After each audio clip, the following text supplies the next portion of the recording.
आज हम 10th class की हिंदी का चैप्टर नंबर 2 है विष के दांत, है ना। विष के दांत के पीवाईक्यू करने जा रहे हैं जो एग्जाम के लिए बेहद इंपॉर्टेंट है ना। चलिए देखिए, पहला क्वेश्चन है, किसके अनुसार सेनों ने सिद्धांतों को भी बदल दिया था।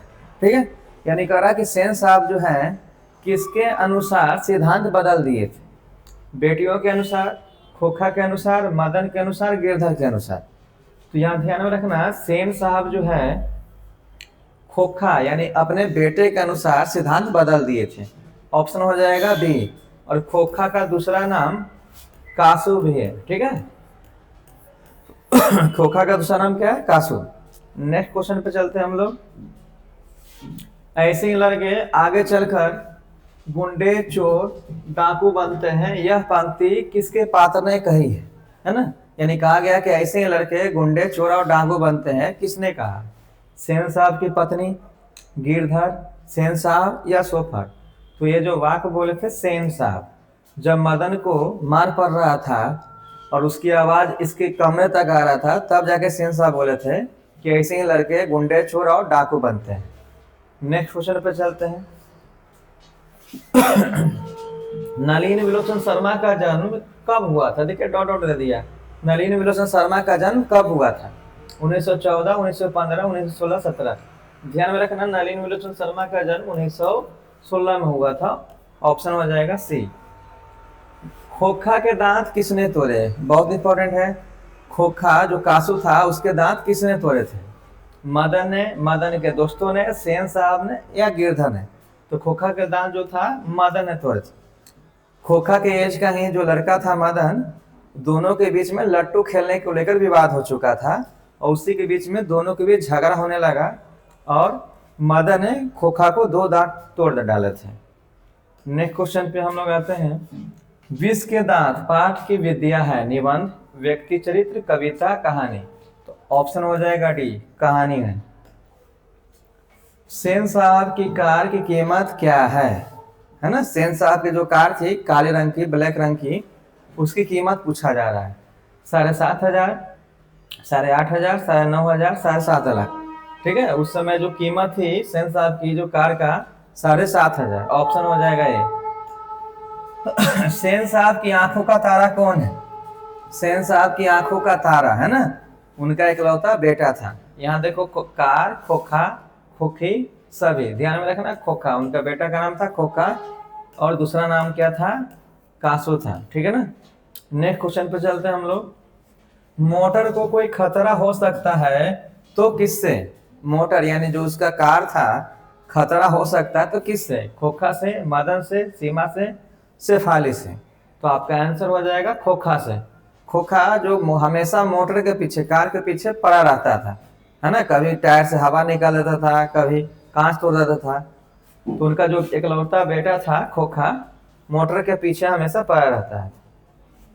विष के दांत कहानी के रचयिता कौन है? यानी विष के दांत के रचयिता पूछ दिया है। Amarkant, Nalini विलोचन Sharma, Yatendra, Max Muller. तो ध्यान रखना, विष के दांत के लेखक नलिनी विलोचन शर्मा है। ठीक है ना। सीमा, रजनी, आलो, शेफाली, आरती, पांचों किसकी बहनें थी? है ना। ध्यान में रखना, याद नाम पूछ दिया, सीमा, रजनी, आलो, शेफालो और आरती। 5 जो बहन थी किसकी थी? मदन की, खोखा की, लेखक की, सेन साहब की। तो जो 5 बहनें थी जो है खोखा की थी, है ना। ये सेन साहब का 5 बेटी और 1 बेटा, जिस बेटा का नाम था खोखा। नेक्स्ट क्वेश्चन पे आते हैं हम लोग। मैं तो खोखा को इंजीनियर बनाने जा रहा हूं, यह कथन किसका है? ऑप्शन है सेन साहब, मिस्टर सिंह, गिरधर लाल, मुखर्जी साहब। ठीक है ना। यहाँ कहा जा रहा, मैं तो खोखा यानी अपने बेटे को इंजीनियर बनाने जा रहा हूँ, यह वाक्य हमेशा बोलते थे सेन साहब, है ना। और ये छोटे उम्र से ही सेन साहब जो थे खोखा को इंजीनियर बनाने के लिए तैयार कर रहे थे। नलिन विलोचन शर्मा द्वारा लिखित कहानी निम्न में से कौन है? मछली, अक्षरों की कहानी, विष के दांत, भारतीय लिपियों की कहानी। नलिन विलोचन शर्मा द्वारा जो कहानी लिखा गया था विष के दांत, ठीक है ना। कभी कदार पूछ जाएगा कि विष के दांत के लेखक कौन है, तो नलिन विलोचन शर्मा, ऑप्शन सी हो जाएगा। मदन के लिए क्या खाना मामूली बात था, ठीक है ना, मदन के लिए क्या खाना मामूली बात था, दुलार, दुत्कार, प्यार, माँ या फटकार, है ना। तो यह मदन को जो है मार खाना मामूली बात है, वो हमेशा अपने पिता द्वारा हमेशा पिटाते रहता था।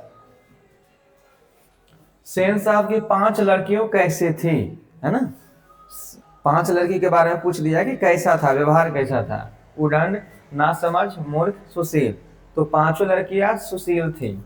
आलो, सफ आलो, रजनी, ये सब जो नाम था, आरती, ये सब 5 सुशील था, इसको कुछ सिखाने का जरूरत नहीं था। विष के दांत शीर्षक पाठ किस कहानी संग्रह से लिया गया? मित्र मिलन, विष के दांत तथा अन्य कहानियां, कुहासा, मौत का नगर। तो ध्यान में रखना, विष के दांत तथा अन्य कहानियां से लिया गया है, ठीक है। ऑप्शन हो जाएगा बी। लेखक नलिनी विलोचन शर्मा की माता का नाम क्या था? लेखक जो नलिनी विलोचन शर्मा है, उनकी माता का नाम पूछ दिया है, लीलावती, रत्नावती, कमलावती या प्रभावती। तो ध्यान में रखना, नलिनी विलोचन शर्मा के माता का नाम जो था रत्नावती था। ऑप्शन हो जाएगा बी, रत्नावती शर्मा। मदन किसका बेटा था, है ना, क्वेश्चन का दिया मदन किसका बेटा था? ड्राइवर का, गिरधर का, मुखर्जी साहब का, पत्रकार था। तो ध्यान रखना, मदन जो बेटा था गिरधर का, यानी गिरधर लाल का बेटा मदन था। ऑप्शन हो जाएगा बी। नेक्स्ट क्वेश्चन पे चलते हैं। वाकिफ शब्द का अर्थ क्या है? वाकिफ शब्द का अर्थ पूछ दिया, सभ्यता, घटना, परिचित, क्रूर। तो वाकिफ शब्द का जो अर्थ है परिचित से, ऑप्शन हो जाएगा सी। नेक्स्ट क्वेश्चन पे चलते हैं। सेन साहब की कितनी लड़कियां थी? भी आया है एग्जाम के लिए। सेन साहब की कितनी लड़कियां थी? 4, 5, 2, 7। तो ऑप्शन हो जाएगा 5। अभी बताया है ना, सबका नाम बताए थे, आरती, शेफाली, सब 5 लड़कियां जो थी सेन साहब की थी। नेक्स्ट क्वेश्चन पे चलते हैं हम लोग। नलिनी विलोचन शर्मा के अनुसार महल और झोपड़ी वालों की लड़ाई में अक्सर कौन जीतते हैं? यानी जो लेखक है ये पूछ रहे हैं कि झोपड़ी वाले और महल वाले की भी जब लड़ाई होती है तो अक्सर कौन जीतते हैं? महल वाले, झोपड़ी वाले, मासूम, इनमें से कोई नहीं। ध्यान में रखना, आंसर हो जाएगा महल वाले। जब भी महल और झोपड़ी वाले के बीच में लड़ाई होती है तो महल वाले ही जीतते हैं। नेक्स्ट क्वेश्चन देखो। मदन पड़ोसियों के आवारागर छोकरों के साथ क्या कर रहा था? ठीक है ना, करा क्वेश्चन करा, मदन पड़ोसियों के आवारागर लड़कों के साथ क्या कर रहा था? पतंग उड़ा रहा था, क्रिकेट खेल रहा था, लट्टू नचा रहा था, चोर सिपाही खेल रहा था। ध्यान रखना, ऑप्शन हो जाएगा सी, लट्टू नचा रहा था। मदन जो है पड़ोसियों के लड़कियों के साथ लट्टू खेल रहा था, इसी के बीच को लेकर विवाद हुआ था। नेक्स्ट क्वेश्चन पे आ जाओ। रस्क शब्द का अर्थ बताइए। रस्क शब्द पूछ दिया, प्रेम, ईर्ष्या, संबंध, आदर। तो आंसर हो जाएगा ईर्ष्या, बी हो जाएगा, ठीक है। तो चलिए चैनल को सब्सक्राइब, लाइक और शेयर कीजिए। धन्यवाद।